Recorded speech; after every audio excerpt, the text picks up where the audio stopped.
You guys, today's episode is a special one. You guys are going to hear from someone who came in as a client in our academy last year and has become just a dear friend. And over the past year, getting to know her, I have realized that she is one of the most epic leaders in her industry. If you are in the world of direct sales, you are going to want to listen in to this multi-million-dollar business leader who's been in the industry for a number of years. And her level of leadership, her passion to mentor others, her systems and her process that have created legacy wealth, but a freedom lifestyle for her to really live out her days full of joy. You're going to feel her energy and her happiness through the microphone, through your headphones, wherever you are today. You are going to enjoy this episode. Myrna is just a breath of fresh air, an inspiration to the industry. And if you are looking for a way to get started with the turnkey business that really is low risk, it's an industry I started in before I got into coaching. If you're looking for a way to create recurring revenue without so much risk, look no further than listening to an industry expert who's done it, is doing it, and has a business that continues to grow year over year. I hope you guys enjoy this episode with Myrna as much as I enjoyed recording it with her. Need some effective, tactical advice that actually helps you get results and makes a real difference in your life and business? You've come to the right place. If you're finding yourself here today, it means you're getting ready to gain serious traction in your business, rapidly multiply your income and impact, and you're ready to make it happen while living all out. Guys, I'm Melissa Hinault, your trustworthy corporate dropout turned six-figure business burnout turned happy and healthy CEO of a multi-million-dollar online business. And you're listening to the Burnout to All Out podcast. On this show, we're serving up innovative growth strategies, simple implementation methods to put them into practice, and action-stimulating inspiration tailored specifically for the modern entrepreneur. Let's dive in.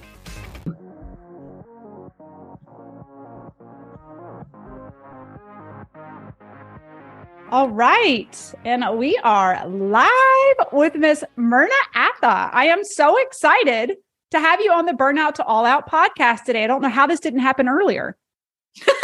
I know. I think, we're just so busy, doing our thing, working. So thank you for having me because I'm super jazzed to be here.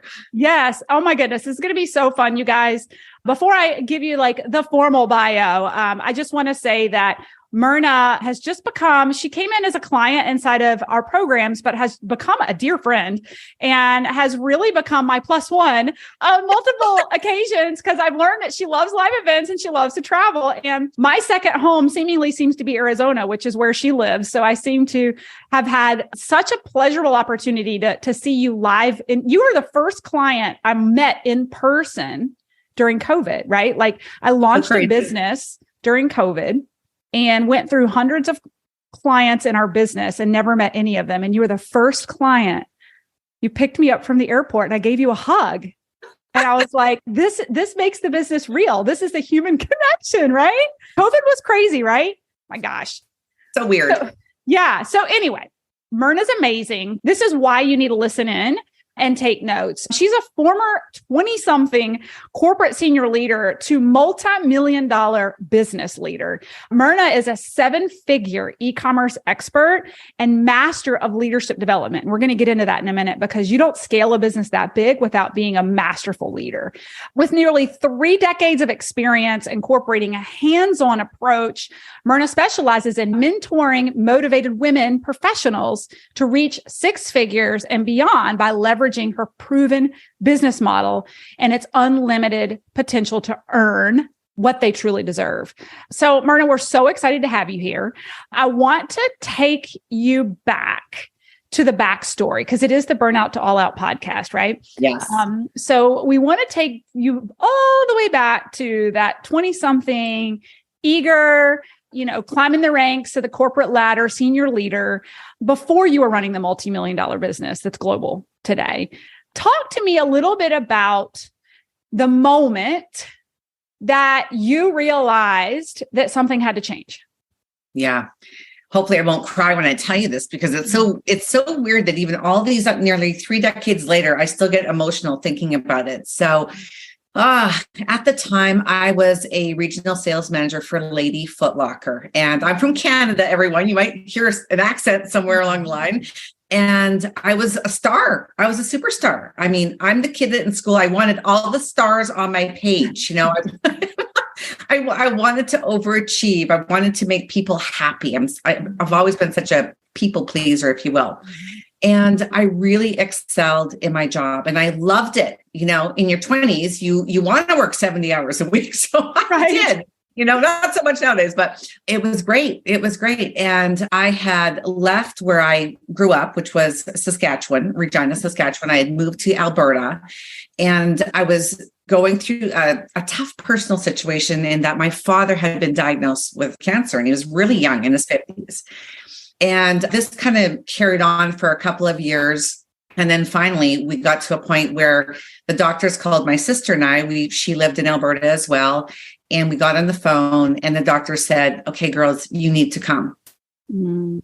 And we were like, what do you mean we need to come? Like, you need to come. There's nothing more we can do.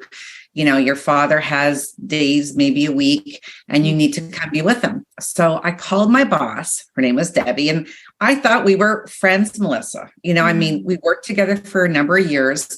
She always elevated me. She coached me. I appreciated her so much. And I called her. She lived in Ontario. And I said, Deb, I need to go. Like, here's what's going on with my father. The doctors have called us and like, I'm packing my bags. I'm leaving today. And she said to me, do you really think you can afford to go right now with sales where they're at? I to this day, I can't believe she said that to me. Wow. And it was crazy. I mean, so what, sales were a little bit tough. I mean, they were tough everywhere. And I still was a top performer. Like, you're actually questioning my decision to go be with my father on his deathbed. Are you freaking kidding me right now? Mm. And I remember I went silent. I couldn't even speak, you know, when you're about to bawl and you're, right. You know, you can't breathe, you can't talk. Yeah. Total shock. I just said, okay, goodbye. And I hung up the phone, bawling my eyes out. And I thought to myself in that moment, I'm only as good as my last sales increase. None of it mattered. Listen, I started with that company when I was 15 and worked my way up. You know, now here I am in my early 20s. And I just thought, oh my gosh, like I was just flabbergasted that I would be treated that way and spoken to like that. And I packed my bags and I left and I got back like a week or so later and dad passed and all those things. And that just lit that fire in me that I thought, I don't know what the heck I'm going to do. I don't know what there is out there for me. But one thing I know for sure is I need to start looking. I need to say yes. I need to be open-minded and not think that I'm going to climb this corporate ladder and be in retail my whole life, you know, making whatever I was making at the time. So that was right. Yeah, that was the moment without a doubt. It was like, all right, girlfriend, you're not as great as you think you are. And obviously the others feel the same way. You're not as great as you think you are. So I knew I needed to find something to be in control because I could only bet on me. Yeah. Wow.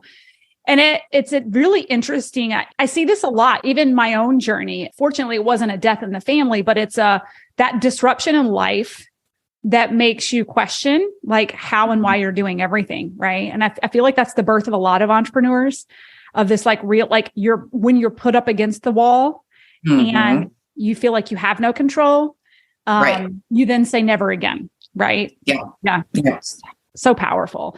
Well, so then you started looking at, okay, like, tell me about your thought process, because clearly your decision worked as you started vetting out, what am I going to do? How am I going to do it? How am I going to create a freedom lifestyle that you've lived for the number of decades now? So tell us about that research process. And I really want to get into as well, I believe you kind of straddled still working and scaling a business, and I want to talk about that too, because I think a lot of folks miss that piece of the story. I'm really honest about how it takes burning the candle at both ends for a while. It takes giving up things to have a life that you dream of. You don't just start with, all the self-care and working 3 hours a day, right? That comes later. Right? Yeah, exactly. So let's talk about, how did you vet out what you still do today? And then we'll get into how you manage to scale while still working. So first of all, how did you vet out what you're doing today? Let's go there. Yeah. Let's go there first. I think that is so important. Oh my gosh, because dang it, I made some big financial errors before I got here. So let's talk about that. I mean, it took about 4 years, first of all. And, often what I see happen to people in the world, Melissa, is that they make decisions based on emotion, not business decisions. Like they don't do the right vetting. They don't really consider all the things they should consider before making a change. So yeah, it took about 4 years. And during that 4 years, I married Mark, which is the first best decision I've ever made in my life. Yeah, I just read an article really quick about power couples and how when two very powerful and successful people marry, it can create explosive quantum growth and legacy wealth and success. Okay, gang, we need to take a quick hydration break. So grab your drink of choice. And as you rehydrate, I'll give you the lowdown on my free LinkedIn lead gen masterclass starting March 20th.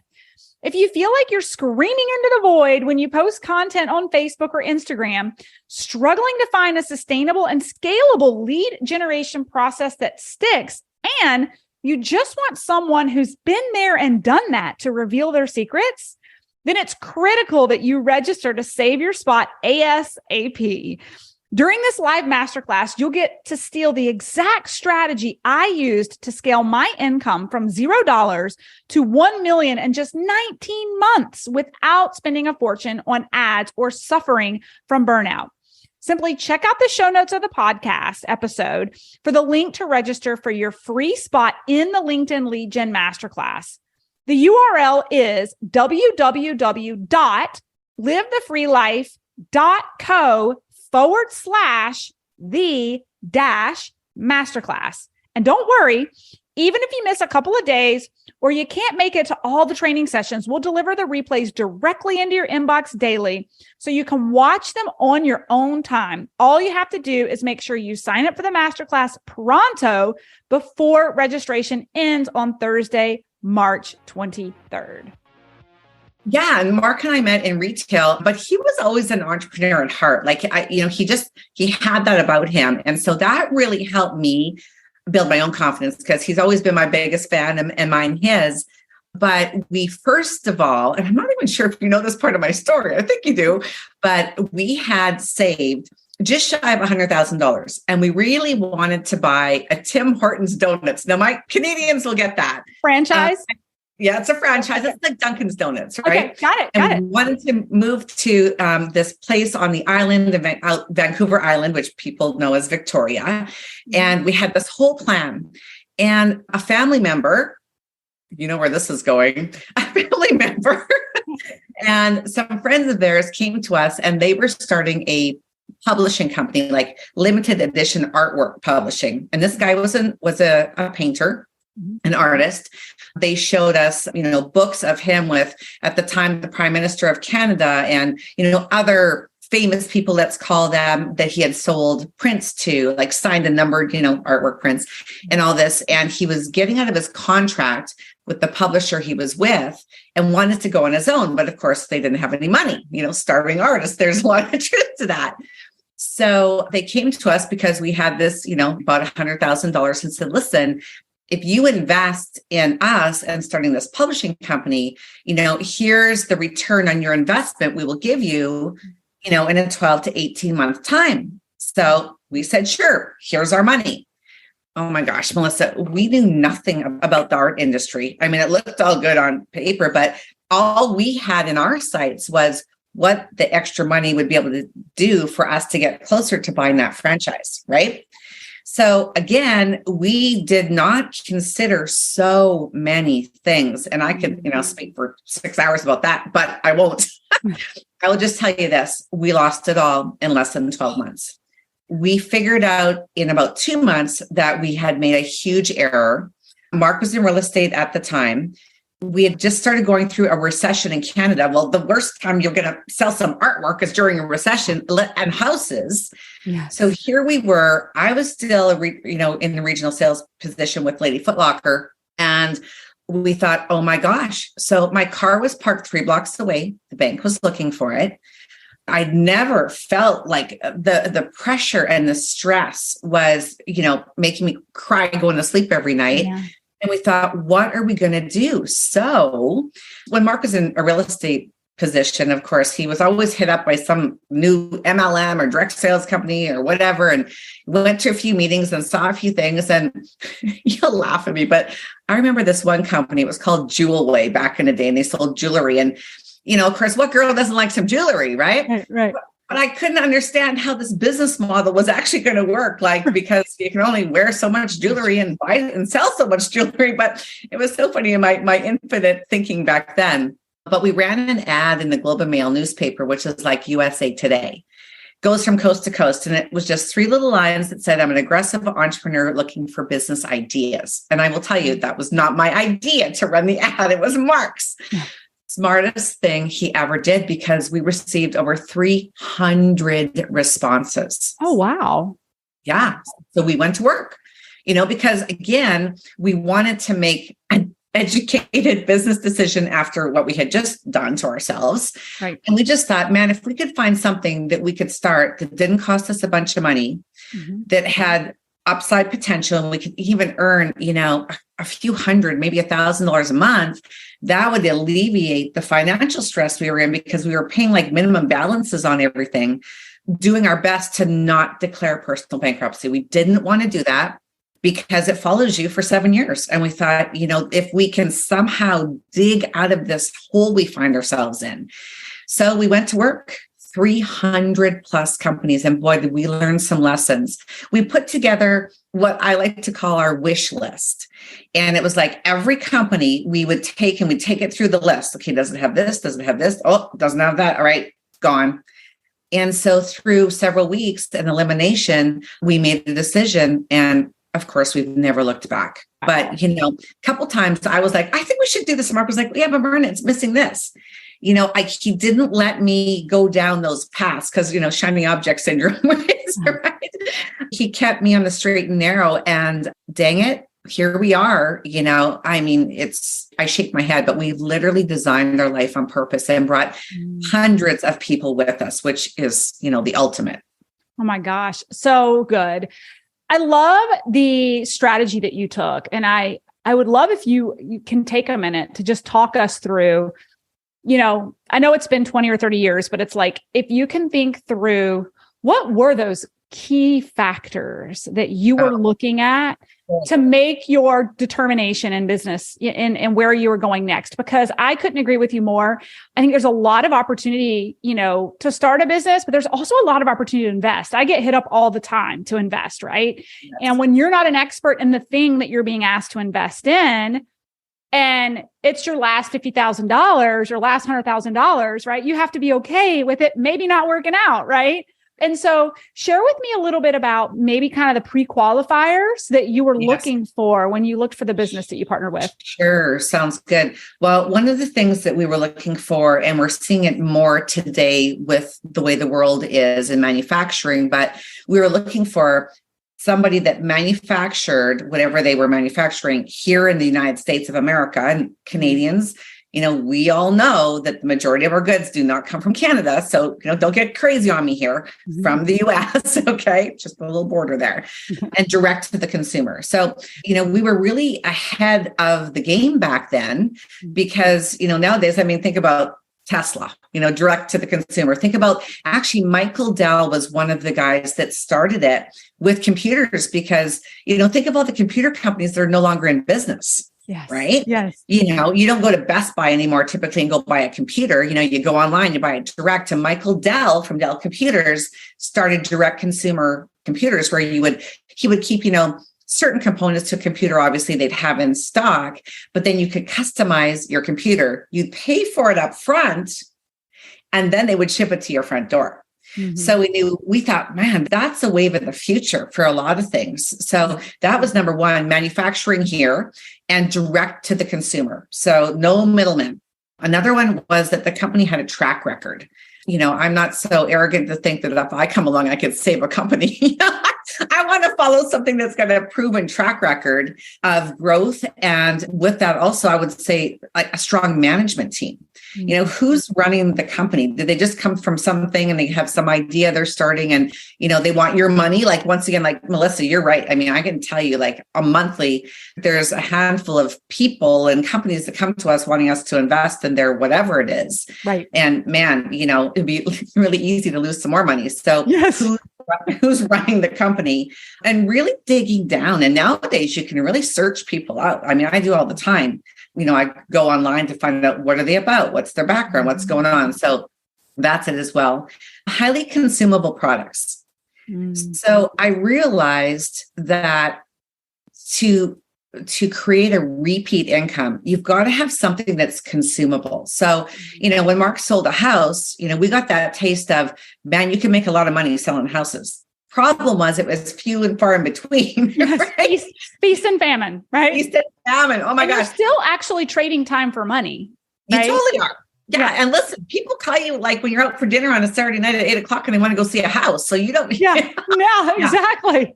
Yeah, it's crazy. So consumable in that things that people use up and need to repurchase every day, every week, every month. I mean, think about Procter & Gamble. Their stocks go up year after year after year. And what do they sell? Toothpaste, laundry detergent, you know, those kinds of things, bathroom cleaner, good times and bad. You got to clean your bathroom. You got to wash your clothes and, you know, maybe even more so if you're going out on job interviews. So consumable is really important as well. I'll also say perfect market timing. Now, you might think I'm contradicting myself with saying consumables and then market timing, but let's think about, well, you mentioned COVID. I mean, we've learned so much about our gut health during COVID, right? We've learned about inflammation. We've learned about using chemicals in our home to make sure that we can kill that dang COVID, right? So timing in that products that are in need today or that are evolving because science is changing. Yeah. So that's what I mean when I say perfect market timing. As far as consumables, there's always perfect market timing because everybody's got to use the kinds of things that we have. Right. With that, the other thing is disruptive business model. So, you know, something that's changing the status quo. And again, direct to consumer, you know, vertical integration, being in control of all those things. I would say also compensation. I think that, you know, I mentioned earlier that a lot of people make decisions based on emotion. I would say to our audience that before you do anything, understand the compensation. Because most don't.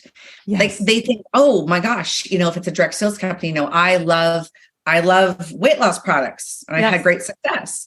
So they join some weight loss company thinking that they're going to be able to have a great sideline business, but they don't understand how they're compensated and that maybe that it doesn't have the potential that they're really looking for them to work part-time. And that's, you nailed that talking about that, because I want a business that, and the majority of everybody I work with is part-time. It's something they do on the side to alleviate some financial woes, or they want to create that repeat income that they don't have in their current occupation or profession. So it's got to be something that they really can put 5 or 10 hours a week in and have some results with. Right. So, you know, I love when I talk to people in direct sales or multi-level marketing, and I say, well, take me through your compensation plan. Do you know in all these years, I've never had one person be able to do it with me? I am not surprised at all. Yeah. So again, if you don't understand what you're working towards, like I listened to your podcast the other day about your reverse engineering, because I did that with our business too. And I love doing that. So if you can't explain it, if you don't know where you're going and where your numbers are, how are you ever going to get there? Oh my gosh. So dead on. It's funny, Myrna, you may not know this, but I just interviewed Danae before this, who's my CFO. And we just talked about this. Yes. And I think it's just as applicable in direct sales as it is any online entrepreneur. Yes. That you have to understand your comp plan. And I'm a huge advocate of direct sales. The industry is what retired me from corporate and allowed the passive income that I could start up another business and not have to trade time for money and that recurring income still come in. But I think you really hit the nail on the head. And the scary thing is, it's not even just people in direct sales who don't understand their comp plans. And this is not to throw any of my clients under the bus, but I found it really interesting in all my onboarding calls with a lot of my mastermind members that these are people who are entrepreneurs and small businesses who don't know their numbers from last year and are just guessing at a number for this coming year and haven't really thought about how to price or package or plan this revenue coming in. And that's why they joined the mastermind, right? We're going to help them with all of that. But it blows my mind how many people say they're in business, whether it's direct sales or small business, but have zero understanding of how the cash comes in. And how do you have a financial plan or goals when you don't know where you're headed or how to track it, Yes. And you know what? It's important. And you've done a masterful job with this as well, Melissa, is having people around you. If that's not your deal, you're not great at that, then find someone that is and have them help you. Totally. I was the numbers girl in our company, and I was always sourced to cover the comp plan, right? Yeah. But that's probably why I was successful, because I was able to tell other people about the comp plan, right? It's if you're going to be a business owner, know your stuff. Right. Because if someone joins you, I look at it man, if someone joins my team, they're making a serious decision and they need to be able to count on me to lead them. Right? Yes, totally. So I need to know my stuff. Yes. Yeah. Oh my gosh. And you know what? And let's end on that note, because it's fair and equitable compensation. And then it's know your support team in the community. Are they really going to show up and support you? Because you and I both know that's the other thing, right? I knew, when we got started, we had someone that said, listen, I'm available to you 24/7.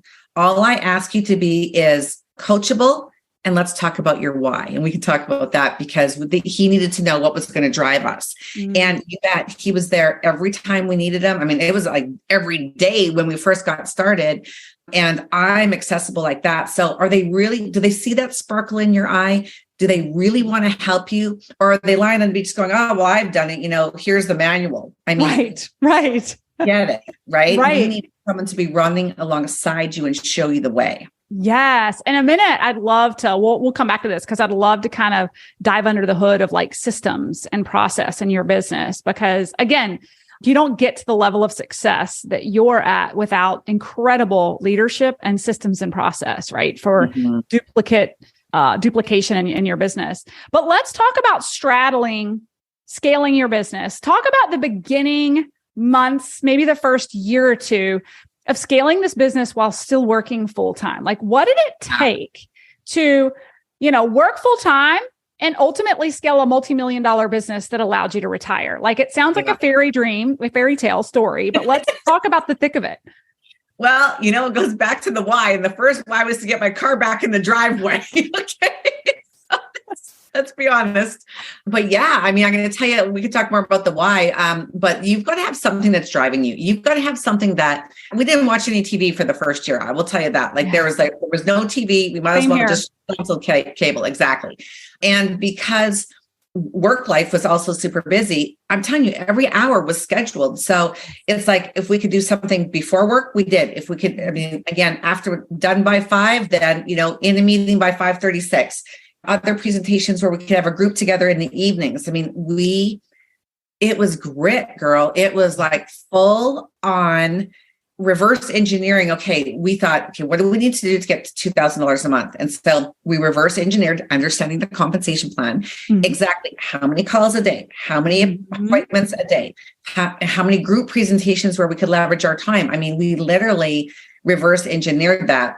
And so we achieved that in our first 3 months. And then we're okay, well, now we want to get to 5,000 a month. We did that within the first 6 months. So we literally were setting monthly, weekly, daily goals. And we didn't go to bed till we got it done. There's a lot of late nights. Yes. Oh my gosh. I used to talk about that, burning the midnight oil for a short period of time where I had to make choices between actually going to the gym or putting in the hours for my business. I knew it was for a finite period of time. And I probably gained about 10 pounds that year where I was straddling both and knew where I was headed though. But I knew that once I got to the other side, I could work out whenever I wanted to. Right. But it's like, you have to be willing. He quit hockey, which, that's his passion. He's on the ice, still today at 56, 4 or 5 days a week. He stopped playing hockey and all his friends made fun of him. Oh, Mark, he's doing that thing or whatever. And then he always jokes and says he recently bought the team, but right. Look at me now, right? Yeah. Came back and bought the building. Yeah. Yeah. We did have friends make fun of us. We did. They're like, oh, Mark and Myrna, they're such dreamers. Now they're like, oh, Mark and Myrna, we always knew they'd be successful. Oh, yeah, right. Well, you weren't saying that when we got started. Right. Now they're wishing they had joined you 10 years ago. So good. Okay. So let's talk about what it takes to be an industry global leader this day and age in direct sales. What does it take to be a successful leader? And I want to kick this off by saying, I read the 21 Laws of Leadership back in my direct sales days. And one of the things that he talked about that really rang true to me, that I really, this is what I think about when I think about really, really big top leaders like you in direct sales, is he said that there's 2 categories of leaders in the world who are the most influential leaders that you like. The top leaders in these areas, like, go study them. And he said it's leaders in religion and it's leaders in direct sales. And he said the reason is because these are 2 categories of people where people willingly choose to come to you and be led by you. No one's forcing them to. They're not an employee to someone else. It is literally your influence and your impact on other people that draw them to you. And so I just want to edify that about you. And being a top leader in your industry it is a massive skill set to influence people who do or don't have to do this. It's kind of a hobby, not a hobby. They've got a whole career around them and they're trying to make this thing happen. Like, how do you get someone's attention and tenacity and focus to live out their dreams in your industry? So I'll just turn it over to you. Gosh, that's such a great question. I think that for me, I'm in the game. Mm-hmm. I think, that kind of summarizes it, but I'm in the game. I'm with them. I do what I say I'm going to do. Mm-hmm. I don't mentor from the sidelines. Mm-hmm. I mentor from getting in the trenches. And again, I see so many people, once they reach a certain status or whatever we want to call it, that they're like, they don't really want to do that work anymore. Mm-hmm. So I'm super approachable. I'm really authentic. I love good conversation. That's something you and I love together. It's like, I love peeling that back the layers. Yep. I feel as though I can always learn and grow. And that's the reason why you and I have partnered over this last year. I knew I wanted to learn and grow. I thought that it was going to be, through LinkedIn, and it is. And you've mentored me and led me through that. It's been such a blessing, Melissa. So I think that people continually want to be a part of what we're doing and join, our team, because honestly, people know when you're genuine. They can feel that. And I think that has always been in my favor. I'm a servant leader. I mean, I love to run hard. I love to play hard, but I do what I say I'm going to do. I will never, if I say I'm going to show up somewhere, dang it, I'm there. Right. I never make excuses. And people want to follow a leader that they want to do that too. It's like, I want to be that person. They're looking for that. So think about that in religion or direct sales. They want to learn. They want someone that sees something in them. Mm-hmm. Mm-hmm. So does that answer the question? Absolutely. I mean, I love what you're saying about being present and being in the trenches and really serving your team. And I'm sure you match the energy of the effort, right? It's kind of like a chess game. You move, I move, you move, I move. I in the past, I've pushed a lot of strings and ropes. Yeah. Because how many people do you have in your organization? Oh gosh, like 11,000 something. Yeah. So it's like you got to pick and choose, right? Like I'm sure there's some kind of validating process of who's going to get your energy and who you're going to run with based off of matching that energy.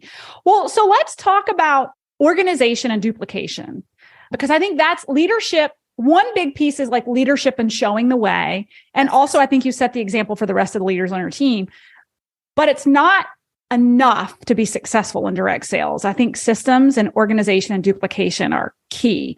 Can you speak a little bit to that and the simplicity of how you do that in your business? Sure.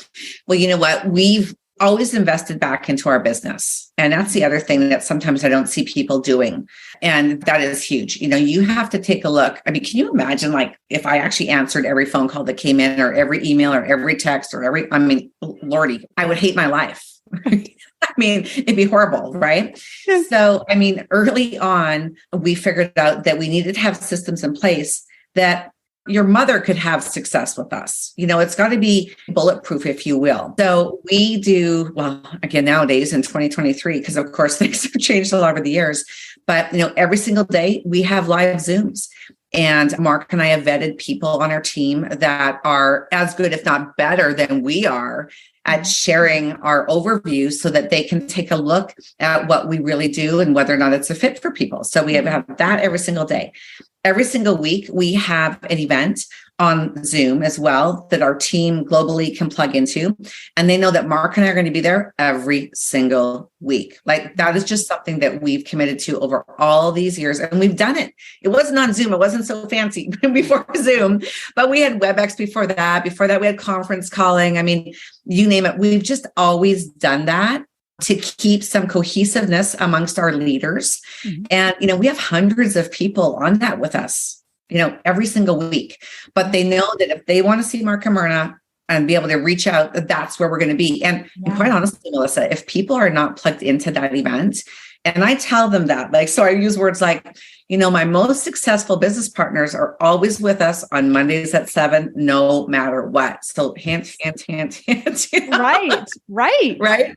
If you want to be one of my most successful business partners, you're probably going to be there with me on Monday nights, right? So we've done that. We've created great lines of communication because that's the other thing, you know, leading an organization like yourself, you know, that the message doesn't always get passed down. Right.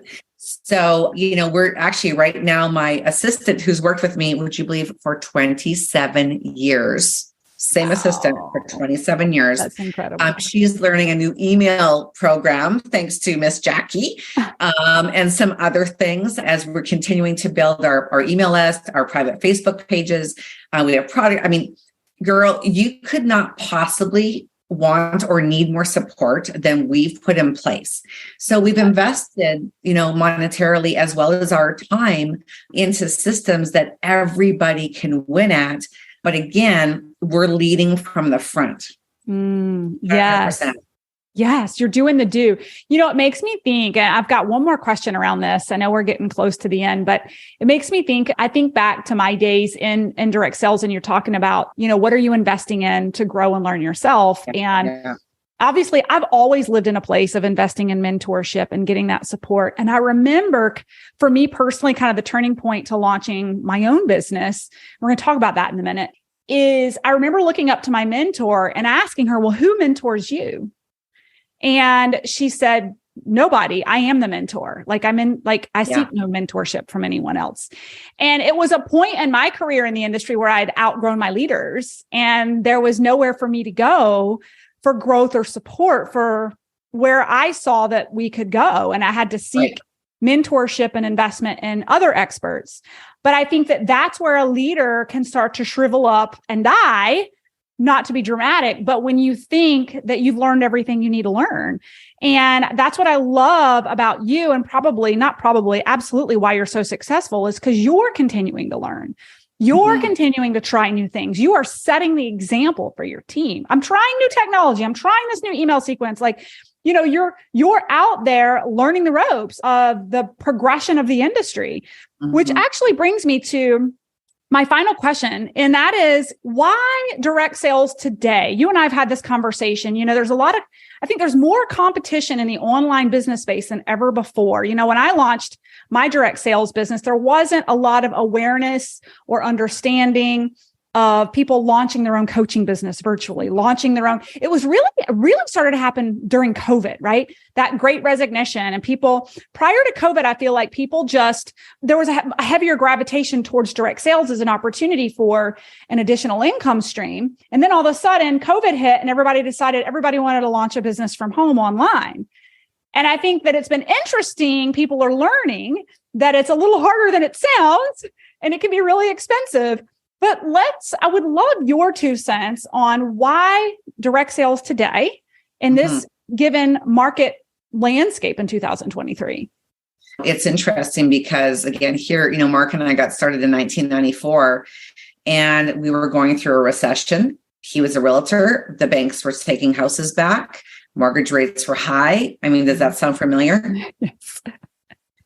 Right. So it's interesting. I mean, when we experience times like now, times like in 2008, our business goes crazy town. I mean, we've actually grown every single year for 28 years, which is pretty phenomenal, but it goes really crazy town. And so, when you think of inflation, recession, by the way, I think media is really funny. I think we've learned a lot about the media here as well.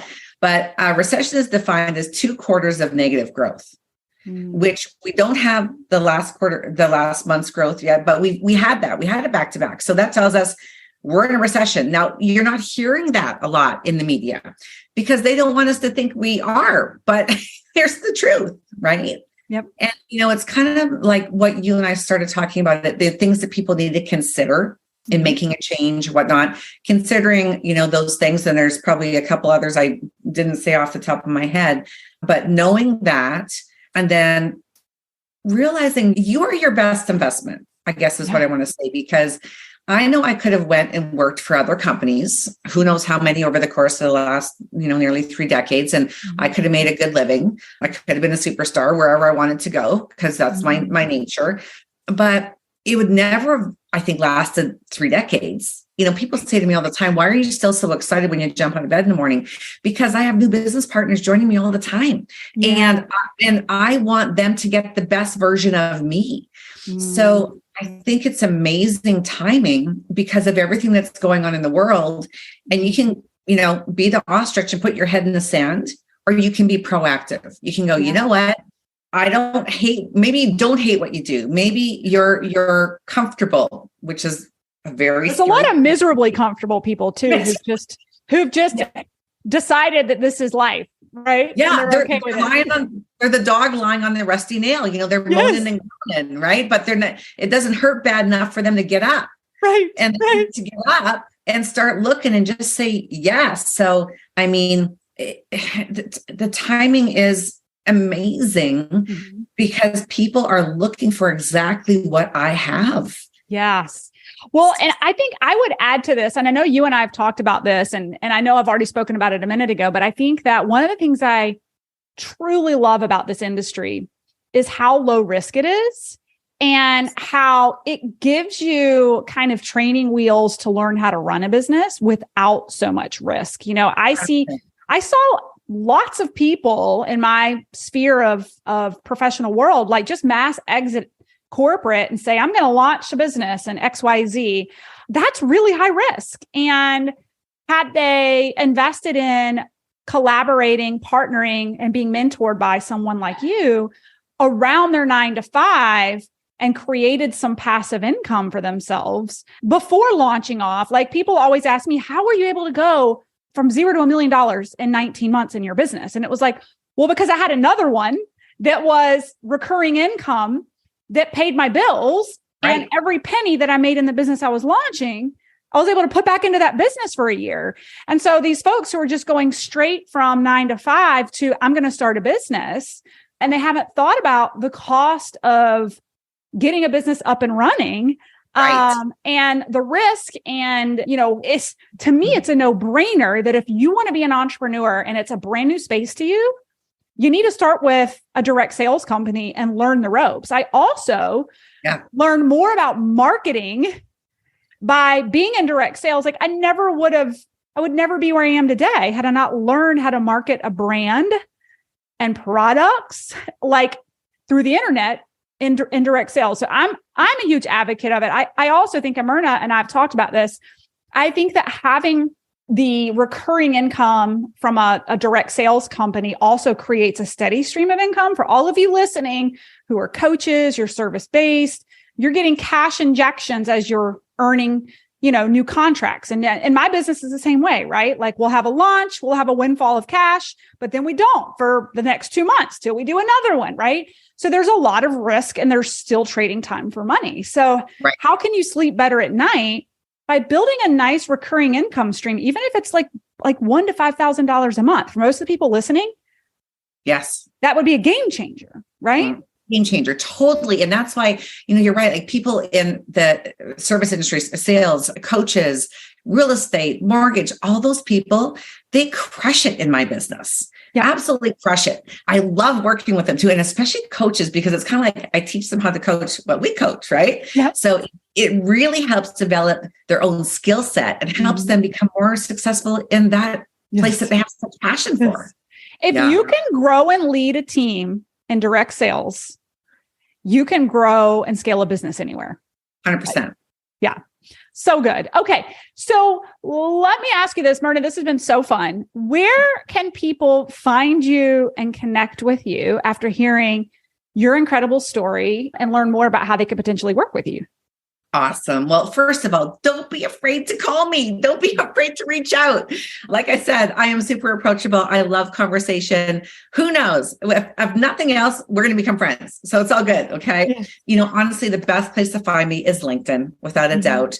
Yes, I'm on Facebook. Yes, I'm on Instagram. You can find me and message me there as well. But I'm on LinkedIn every single day. So that's a great place to find me.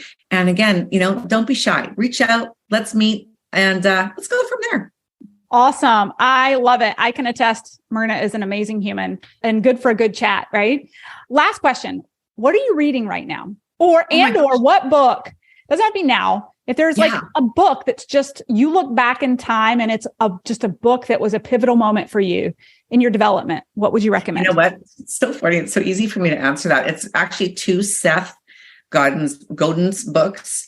I love the one, Start With Why. I talked about why earlier, Start With Why. And I learned to always do that with anybody I bring on my team, like I said. So that makes, I can always remind them of when they have a crappy day. Remember why you're doing this. Yes. Yes. And then the other one is Purple Cow. Have you read that Purple Cow? No. Okay, well, you are a purple cow, and that is a compliment. I'll take it. Okay. It's like the unicorn, right? It's like, it's amazing. And it's transform your business by being remarkable. So you're remarkable. So you are a purple cow. It really is a compliment. Go and listen or read that book. I read that years ago and I thought, I am not going to be average. I am going to be remarkable. Yes. And it's going to be a purple cow. Change the direction of how I approach things. My gosh. Well, this has been so good. Thank you so much for taking time to make it to the podcast today. Awesome. Thanks, guys, so much for listening in on today's podcast episode. I can't wait for you to see my upcoming guest in the next episode. You are going to love this keynote speaker. Hey, here's the deal. If you liked this, please subscribe and leave a review. And you want the latest online business growth strategies and exclusive LinkedIn pro tips sent straight to your phone? Text the word updates to 1-833-310-7171. Again, text the word updates to 1-833-310-7171. Can't wait to see you guys. Come find me over on Instagram, LinkedIn, Facebook, wherever you like to hang. Cannot wait to hear how you are enjoying and applying what you're learning. You guys reach out to me over on social because I love hearing what's resonating with you. When you reach out to me and you send me those personal DMs, they really do impact the content I continue to bring forward to you. So again, come find me, Melissa_Hinault over on Instagram, Melissa Hinault over on LinkedIn and Facebook. Can't wait to see you guys over there.